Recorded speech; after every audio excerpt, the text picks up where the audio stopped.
দিদি, আপনি এই যে শাড়িগুলো পরেন, শাড়িগুলো খুব সুন্দর, মানে কোত্থেকে পান আপনি? নদিয়া থেকেই আমি পাই। আর শাড়িগুলো ডিজাইন কে করে দেয়? হাতে এঁকে ডিজাইন করে দিই। দিদি, এই শুধু কি আপনি নদিয়া থেকেই এই শাড়িগুলো পান, না অন্য কোনো জায়গা থেকেও আপনি পান, বা আপনাকে দেয় বা আসে আপনার কাছে? কখনো ধনেখালি, কখনো নদিয়া। ঘরের লোক বলছিল যে একটুখানি পুজোয় কোথাও ঘুরতে যেতে আর কি। আপনি যদি কিছু সাজেস্ট করেন যে কোথায় গেলে ভালো হয়?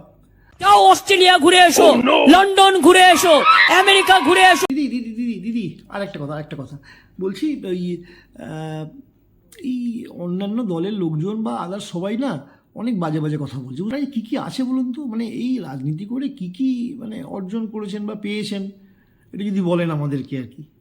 পেট্রোল পাম্প থেকে শুরু করে, অয়েল পাম্প থেকে শুরু করে, ট্রলার থেকে শুরু করে কি নেই। দিদি, এই নেক্সট সপ্তাহে আমি দিল্লি যাচ্ছি, তো মোদির সঙ্গে দেখা হতে, ওনার সঙ্গে সাক্ষাৎকার রয়েছেন। তো মোদিজির কাছ থেকে আমি কি চাইবো? এই 15 লক্ষ টাকা ফেরত দে, বলবেন এই 15 লক্ষ টাকা ফেরত দে। ওনার অনেক টাকা না?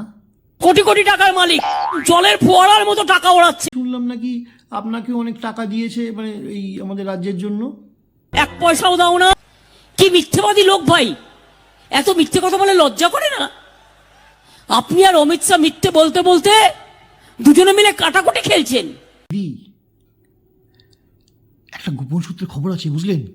হ্যাঁ, শুনছি মোদিবাবু নাকি আমাদের এখানে আসবে, মানে এই রাজ্যে আসবে, দখল করবে আপনাকে সরিয়ে, মানে এই রাজ্যে আসবে।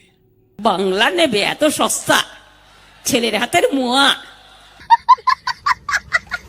বাংলা চালাবে, দিল্লি চালাতে পারে না, লজ্জা করে না।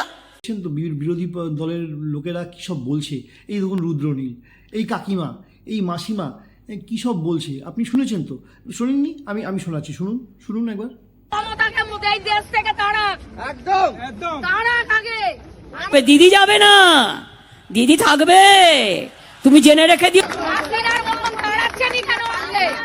এমন গুত্তনি দেবো না।